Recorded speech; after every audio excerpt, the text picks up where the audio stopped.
case of reincarnation ever.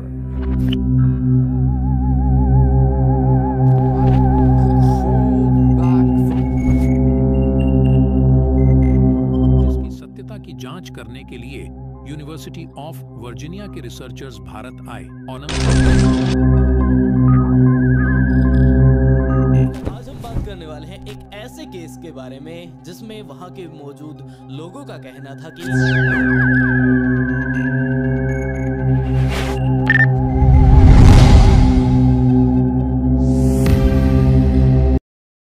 कुछ incidents ऐसे होते हैं जिनके ऊपर विश्वास करना लगभग ना के बराबर होता है।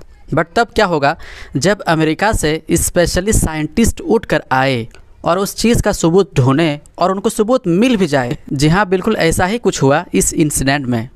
पुनर्जन्म या फिर यूँ कह लीजिए कि एक आत्मा का किसी दूसरे के शरीर में प्रवेश करना, यह सुनने में काफ़ी इम्पॉसिबल होता है। लेकिन क्या हो कि एक ऐसा ही इंसिडेंट हमारे इंडिया में आपको देखने के लिए मिला हो और ख़ास तौर से अमेरिका से बहुत सारे वैज्ञानिक रिसर्चर आए हो और इस चीज़ पर रिसर्च भी किए हो और उनको सबूत भी मिले हो। तो चलिए आइए जानते हैं आज की इस वीडियो में पूरी कहानी को। तो दोस्तों, इस घटना को समझने के लिए हमें कहीं और नहीं बल्कि हमारे भारत देश के ही उत्तरी भाग में बने हुए एक छोटे से गांव में जाना पड़ेगा। और टाइम था दिसंबर 1984 का और इसी गांव में रहा करती थी सुमित्रा नाम की एक महिला। और दिसंबर से पहले वो प्रेग्नेंट थी। दिसंबर 1984 में उसकी डिलीवरी हुई और उसने एक बेटे को जन्म दिया। और जन्म के साथ ही अब आपको पता ही है कि माँ बेटे के दरमियान कैसी बॉन्ड होती है, क्या प्यार मोहब्बत होता है। माँ बेटे का प्यार उसको कोई तोड़ नहीं सकता और बिल्कुल ऐसा ही प्यार सुमित्रा भी अपने बेटे को कर रही थी। पैदा होने के साथ ही सुमित्रा ने अपने बेटे की देखभाल बहुत अच्छे से करनी शुरू कर दी। सुमित्रा अपने बेटे को हर टाइम अपनी छाती से बांध कर रखती थी। जब भी वो कहीं बाहर जाती या फिर कोई घर पर काम करती तो कभी भी अपने बेटे को अपने छाती से अलग नहीं करती, बल्कि अपनी छाती से बांध कर रखती ताकि वो ज़्यादा रोए ना, और अगर रोए तो उसका सर सहलाकर उसे चुप करा सके। अब सुमित्रा बहुत खुश रहने लगी। वो हमेशा अपने बेटे के लालन पालन में व्यस्त रहती। जब वो पास स्थित कुएं से पानी भरने जाती तब भी अपने बेटे को साथ ले जाती। और मैं आपको बता दूं कि सुमित्रा का जन्म 1968 के आसपास इटावा ज़िले के अंगन का नगला गांव में एक ठाकुर परिवार में हुआ था। 11 साल की उम्र में उसकी मां का निधन हो गया, जिसके बाद वो अपने चचेरे भाई के साथ रहने लगी। उसने कभी स्कूल नहीं देखा, लेकिन उसके चचेरे भाई ने उसे बुनियादी पढ़ना लिखाना सिखाया। जब सुमित्रा 13 साल की थी, उसकी शादी शरीफपुरा गांव के जगदीश सिंह से कर दी गई। उसका पति अक्सर काम के सिलसिले में दिल्ली में रहता था, जिससे सुमित्रा अकेली हो जाती थी। शादी के 3 साल बाद दिसंबर 1984 में उसने एक बेटे को जन्म दिया। जैसा कि मैंने अभी आपको बताया, कुछ महीने बाद सुमित्रा को बेहोशी के दौरे पड़ने लगे, जिसमें उसकी आंखें ऊपर की ओर मुड़ जाती और आंखों की जो सफ़ेदी थी वो दिखने लगती थी और उनके दांत आपस में एक दूसरे से टकरा करके कड़ की आवाज़ करने लगती और उनके हाथों की जो उंगलियां थी वो बिल्कुल पीछे मुड़ने लगती। ये दौरे कुछ मिनटों से लेकर पूरे दिन तक चलते थे। कभी कभी गांव के लोग कहते थे कि उसे देवी संतोषी माता ने अपने वश में कर लिया है। 2 बार उसने किसी और व्यक्तित्व में बात की, एक महिला जिसने कुएं में कूदकर आत्महत्या कर ली थी और एक आदमी जो भारत के किसी दूसरे हिस्से का था। परिवार में कई स्थानीय चिकित्साओं की मदद ली, लेकिन कोई फ़ायदा नहीं हुआ। 16 जुलाई 1985 को सुमित्रा ने भविष्यवाणी की कि वो 3 दिन बाद मर जाएगी। तो अब जिस गांव में सुमित्रा रह रही थी, मतलब जहां पर सुमित्रा की शादी हुई थी, वो गांव कोई खास बड़ा गांव नहीं था। इलेक्ट्रिसिटी तो उस टाइम पर दूर दूर तक उस गांव में कहीं पर नज़र नहीं आता था। सुमित्रा की लाइफ काफ़ी कठिन भरी थी, काफ़ी ज़्यादा मुश्किलों भरी थी। बट जैसे ही सुमित्रा को ये लड़का पैदा हुआ, ये ज़िंदगी में पहली बार था जब सुमित्रा बहुत ज़्यादा खुश फील कर रही थी, बहुत ज़्यादा एक्साइटेड थी आने वाली ज़िंदगी के लिए और साथ ही अपने बेटे के लिए भी। बट 1985 का शुरुआती टाइम आ चुका था और अब मैंने जैसे कि आपको बताया, यहाँ कोई इलेक्ट्रिसिटी वगैरह नहीं थी और साथ ही ये वो टाइम था जब गांव की महिलाएं सारी इकट्ठा होकर कुएं से पानी भरने के लिए जाया करती थी। और सुमित्रा भी एक दिन 1985 के शुरुआती दिनों में ही वह अपने बेटे को अपने छाती से चुन्नी द्वारा बांधकर अपने हाथ में बाल्टी लेकर कुएं के जानिब निकल गई पानी लेने के लिए। लेकिन जैसे ही वो रास्ते में चल रही थी उसी टाइम पर वो सीधा वहीं पर खड़ी हो गई। वो सामने कुएं को देख रही थी, उसके हाथ में बाल्टी थी और अचानक से उन्होंने अपने दोनों हाथों को सीधा कर दिया, जिस वजह से उसके हाथों से वो बाल्टी नीचे गिर गई। अब जैसे ही बाल्टी उसके हाथ से छूटकर नीचे गिरी तो उसकी आवाज़ सुनकर सामने जो कुएं पर पानी और भी महिलाएं भर रही थी, उन सबों का ध्यान सुमित्रा की तरफ चला गया। वो सभी सुमित्रा को देखने लगी कि आखिर इसको क्या हुआ, ये एकदम से ऐसे सावधान की पोजीशन में क्यों खड़ी हो गई। और देखते ही देखते सुमित्रा के हाथ एकदम से ऊपर उठे और उसकी उंगलियां पीछे तरफ मुड़ने लगी। उसके दोनों हाथ बहुत अजीब तरीके से अकड़ रहे थे और ये सारी चीज़ें सामने खड़ी हुई औरतों ने देखी। वे चीज़ें देखकर बहुत ज़्यादा हैरान हो गई कि आखिर ये चीज़ सुमित्रा के साथ क्या हो रही है। ये चीज़ होता देखते ही सारी कुएं पर खड़ी हुई महिलाएं तुरंत भागकर सुमित्रा के पास आई, लेकिन वो उसके इतने ज़्यादा क्लोज नहीं गई कि उसको टच कर सके। जस्ट उसके पास खड़े होकर उसको देख रही थी।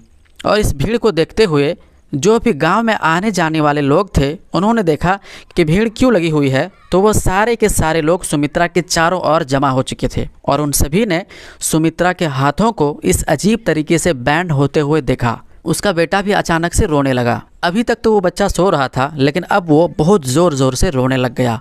इसके अलावा सभी की आंखों के सामने सुमित्रा ने अपने दांतों से इतनी भयंकर कड़ की आवाज़ निकालना शुरू कर दी कि वो उसके बेटे के रोने से भी ज़्यादा तेज़ थी। और ये सारी आवाज़ें वहाँ खड़े सभी लोगों ने सुनी। लेकिन जैसे ये सारी चीज़ें हो रही थी, अचानक एक पॉइंट ऐसा भी आया जब सुमित्रा एकदम शांत हो गई और देखने लगी कि आखिर उसके साथ क्या हुआ। वो इधर उधर देख रही है कि क्या वो ठीक है या नहीं। सामने इतने लोगों की भीड़ क्यों लगी हुई है। उसने लोगों से पूछा कि आखिर क्या हुआ, तुम सभी मुझे इस तरीके से क्यों देख रहे हो। बट सामने खड़े हुए लोगों में से किसी ने कुछ भी नहीं बताया। तो इस चीज़ से बहुत ज़्यादा शर्मसार होकर सुमित्रा नीचे झुकी। उसने अपने बेटे को भी चुप करवाया, साथ ही नीचे पड़ी हुई बाल्टी को अपने हाथ में उठाया और कुएं से पानी भरा वापस अपने घर पर आई। बस आते आते वो यही सोच रही थी कि आखिर उसके साथ एकदम से क्या हुआ था। उसको भी समझ नहीं आया। उसको लगने लगा कि नया नया बच्चा पैदा हुआ है, वो ठीक से सो नहीं पा रही है, काफ़ी ज़्यादा थका थका फील कर रही है। तो हो सकता है उसको चलते चलते आँख लग गई हो या फिर कुछ और हुआ हो। उसको उस टाइम पर समझ नहीं आया। उसने जस्ट इस चीज़ को इग्नोर किया और ना ही घर में किसी को बताया। बट उसी के कुछ हफ्तों बाद सुमित्रा के ससुर, जो कि सुबह सुबह अपने कमरे से उठे, बाहर की तरफ आए, किचन में जाने लगे क्योंकि उनको उस टाइम पर चाय पीनी थी। लेकिन जैसे ही वो अपने घर के किचन में गए तो उन्होंने देखा कि सुमित्रा सामने बिल्कुल स्ट्रेट सावधान की पोजीशन में खड़ी है।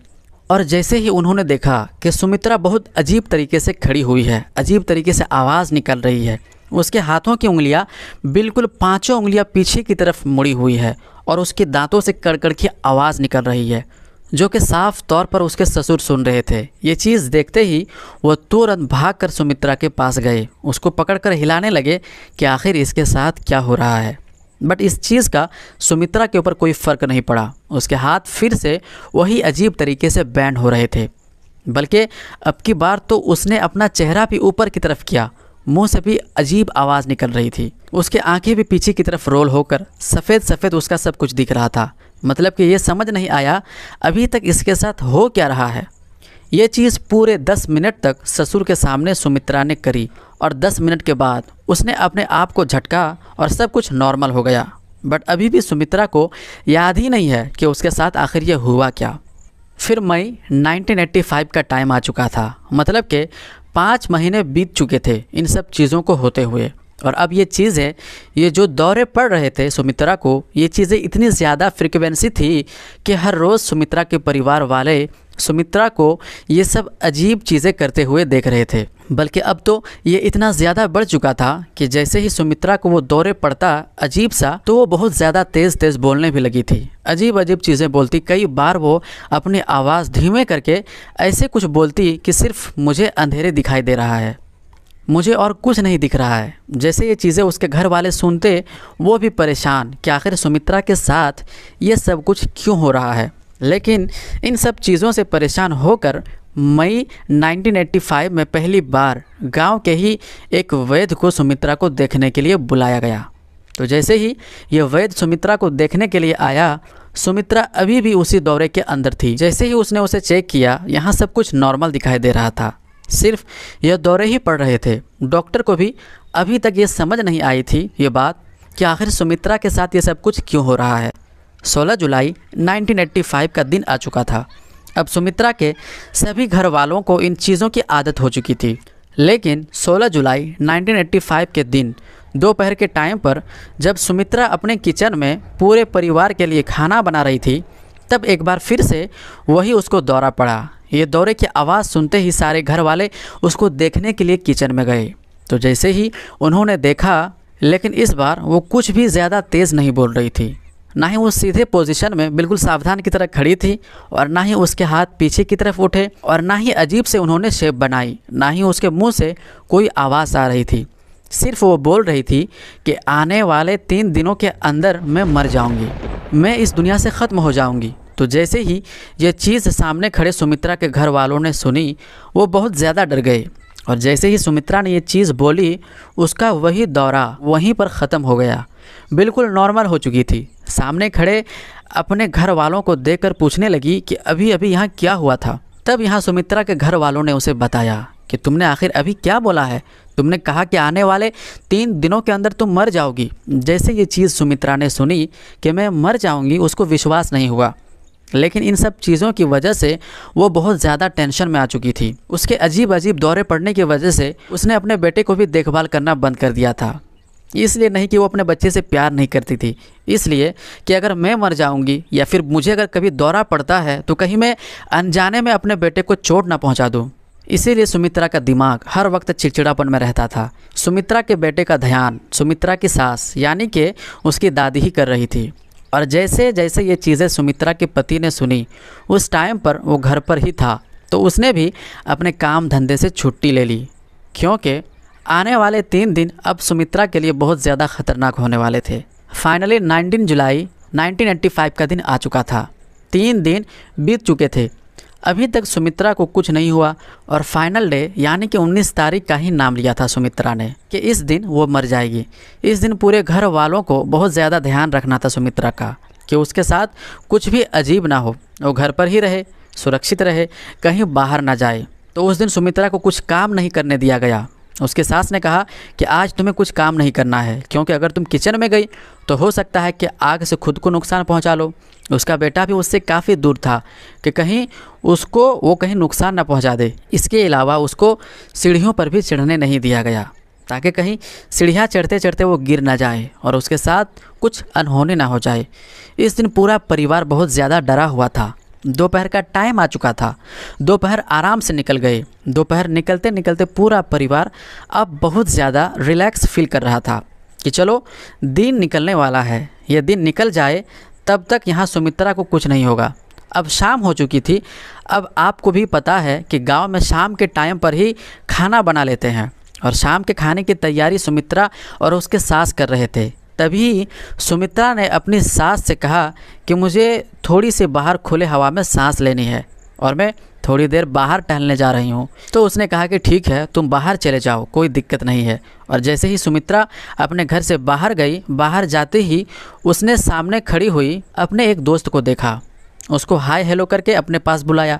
और जैसे ही उसकी दोस्त चलकर सुमित्रा के पास आई, तभी इससे पहले कि कुछ बात हो पाती, और तभी उसने अपने हाथ वापस ऊपर उठाए और इतनी अजीब तरीके से हाथों की पोजीशन बनानी शुरू कर दी कि उसकी हड्डियों से कड़कड़ कड़कड़ की आवाज़ें आने लगी, और यहाँ तक कि उसके मुंह से बहुत ही गहरी डीप वॉइस निकल रही थी और उसकी सांसें बहुत तेज़ी से चल रही थी। ये सारी चीज़ें देखते ही उसके दोस्त जो सामने खड़ी थी, अब क्योंकि पूरे गांव को ही पता था कि ऐसे दौरे सुमित्रा को पड़ते हैं, तो ये उसके दोस्त के लिए कोई नई बात नहीं थी। वो जस्ट देख रही थी कि आखिर अब सुमित्रा क्या करती है। अब इससे पहले कि उसकी दोस्त कुछ कर पाती, सुमित्रा ने अपने दोनों हाथों से अपने चेहरे को पकड़ा, बहुत ही अजीब तरीके से चेहरे को पीछे करके उसने दोनों हाथ ऊपर की तरफ किया। हाथों के अंदर कड़कड़ की आवाज़ें बहुत तेज़ी से आ रही थी। उसकी दोस्त ने सुमित्रा को पकड़ा, उसको कंट्रोल करने की कोशिश करी। अब जैसे वो धीरे धीरे जो आवाज़ें आ रही थी उसके चेहरे से, वो चेहरे से आवाज़ आना बंद हो गई। सुमित्रा जस्ट बिल्कुल शांत थी। जैसे ही ये चीज़ उसकी दोस्त ने देखा, उसने सुमित्रा को पकड़ा। सुमित्रा अभी भी खड़ी थी, वो नीचे नहीं गिरी थी। उसने ज़ोर ज़ोर से चिल्लाना शुरू कर दिया। ये चिल्लाहट सुनकर अंदर सुमित्रा के जो सास ससुर थे वो बाहर आए। सुमित्रा का पति वो भी अंदर ही था, वो भी बाहर आया और सारे जो आसपास गांव वाले लोग थे वो सारे सुमित्रा के चारों ओर इकट्ठा हुए। सुमित्रा के परिवार वालों ने सुमित्रा को संभाला। उसके दोस्त से पूछने लगे कि आखिर इसे हुआ क्या था। उसके दोस्त ने बताया वही जो नॉर्मल इसको दौरे पड़ते रहते हैं। अब ये कुछ बोल नहीं रही है, पहले तो नॉर्मल हो जाया करती थी। तो जैसे ही सुमित्रा के पति ने सुमित्रा को पकड़ कर देखा, उसको चेक करने लगा कि उसके सांसें चल रही है या नहीं, उसकी हार्ट बीट चल रही है या नहीं, उसके मुंह से या फिर नाक से सांसों की आवाज़ आ रही थी। ये चीज़ें देखते ही पूरा परिवार एकदम टेंशन में आ गया। उसमें से एक व्यक्ति भागकर सीधा डॉक्टर के पास गया, वैद्य के पास गया। उस वैद्य को उठाकर सीधा सुमित्रा के पास पहुँचे। वैद्य ने चेक किया, उसकी हार्ट बीट चेक करी, उसकी पल्स चेक करी और उसके बाद उसने घोषित कर दिया सुमित्रा मर चुकी है। ये चीज़ सुनते ही पूरा परिवार एकदम टूट गया। वो सारे नीचे की तरफ बैठ गए। सुमित्रा के पति और सुमित्रा के ससुर ने दोनों ने मिलकर सुमित्रा की लाश को नीचे लेटा दिया और उसके चारों तरफ बैठकर अब वही रोना धोना शुरू हो गया। सभी गांव वालों ने मिलकर अंतिम संस्कार की तैयारी शुरू कर दी। गांव के जो और भी महिलाएं थी वो सभी अब सुमित्रा की लाश की देखभाल कर रही थी। आपको भी पता है कि मरे हुए व्यक्ति के ऊपर शरीर पर तेल वगैरह लगाते हैं, उसको नहलाते हैं। ये हिंदू धर्म के सारे रीति रिवाज हैं जो कि एक अंतिम संस्कार से पहले किए जाते हैं और ये सारे रीति रिवाज अब सुमित्रा के साथ भी किए जा रहे थे। गांव के और लोग जाकर लकड़ियों का जुगाड़ कर रहे थे क्योंकि अब जल्द ही सुमित्रा का अंतिम संस्कार भी किया जाना था। बट ये सारी चीज़ें करते हुए सभी के सभी लोग जो सुमित्रा से जुड़े हुए थे, ना सिर्फ उसके परिवार वाले बल्कि सारे गांव वाले भी, ये सारे लोग बहुत ज़्यादा डरे हुए थे सिर्फ एक बात को सोचकर, और वो ये कि सुमित्रा को आखिर कैसे पता था कि उसकी 3 दिनों बाद उसकी मौत हो जाएगी। सभी के सभी लोग जो सुमित्रा से जुड़े हुए थे, ना सिर्फ उसके परिवार वाले बल्कि सारे गांव वाले भी, ये सारे लोग बहुत ज़्यादा डरे हुए थे सिर्फ एक बात को सोचकर, और वो ये कि सुमित्रा को आखिर कैसे पता था कि उसकी 3 दिन बाद मौत हो जाएगी। यानी कि 16 तारीख को ही उसने घोषणा कर दिया था कि 19 तारीख को उसकी मौत हो जाएगी। और ये चीज़ सोच कर सभी गांव वाले बहुत ज़्यादा परेशान और बहुत ज़्यादा डरे हुए थे। वो सभी लोग समझ चुके थे कि सुमित्रा के ऊपर किसी चीज़ का साया है और वो साया अब सुमित्रा के शरीर से निकलकर किसी और के शरीर में घुसेगा। ऑब्वियसली उसको तो कहीं ना कहीं जगह चाहिए, वो किसी और भी गांव वाले के शरीर में आएगा और उसका भी यही हाल करेगा। ये सोच कर सभी को बहुत ज़्यादा डर लग रहा था। तो जैसे ही ये सारा काम अभी चल ही रहा था तो गांव की महिलाएं सुमित्रा की लाश को ध्यान से देख रही थी। उस टाइम पर एक महिला उसके शरीर के ऊपर तेल लगा रही थी। उसने नोटिस किया और उस चीज़ को नोटिस करते हुए वो इतनी तेज़ से चिल्लाई और पीछे की तरफ भागी और सभी महिलाएं उसी को देख रही हैं कि आखिर उसे हुआ क्या। उसने पॉइंट किया कि सुमित्रा के चेहरे को देखो, जल्दी देखो। तो सुमित्रा के चेहरे को सारी महिलाओं ने नोटिस किया और नोटिस करने वाली बात यह थी कि सुमित्रा की आंखें जो अभी बंद है वो अंदर ही अंदर हिल रही हैं। आँखों में जो गोलियां थी वो आँखों की गोलियां अंदर ही अंदर हिल रही है, मूवमेंट कर रही है। जैसे ही ये चीज़ महिलाओं ने देखी वो सारी ज़ोर ज़ोर से चिल्लाने लगी। ये चिल्लाहट सुनकर गांव के सारे मर्द लोग वहाँ इकट्ठा हो गए। सारे गांव वाले वहाँ जमा हुए और देखने लगे कि आखिर सुमित्रा क्या कर रही है। इससे पहले कि लोग देख पाते उतनी ही देर में, कुछ ही सेकंड्स के अंदर सुमित्रा एकदम से उसने गहरी सांस भरी, अपना मुंह खोला और मुंह खोलते ही उसके आंखें भी खुली और एकदम से वो खड़ी हो गई और इधर उधर देखने लगी कि आखिर हुआ क्या है। गांव की महिलाएं जो अभी उसके अंतिम संस्कार की तैयारी कर रही थी, ये चीज़ देखते ही वो लोग बहुत ज़्यादा डर गई कि अभी ये जो सुमित्रा लाश बनी हुई थी वो मर चुकी थी, बट अब सबके सामने वो एकदम हेल्दी खड़ी है और सबसे बात कर रही थी। तो दोस्तों वीडियो बहुत ज़्यादा लंबी हो रही है। पार्ट 2 अगर आपको चाहिए तो कमेंट करें, वीडियो को लाइक करें और हमारे चैनल से जुड़ने के लिए वीडियो को सब्सक्राइब करें। मिलते हैं अगले वीडियो में, तब तक के लिए अपना और अपनों का ख्याल रखें। और पार्ट 2 के लिए आप कमेंट सेक्शन में पार्ट 2 ज़रूर कमेंट करें।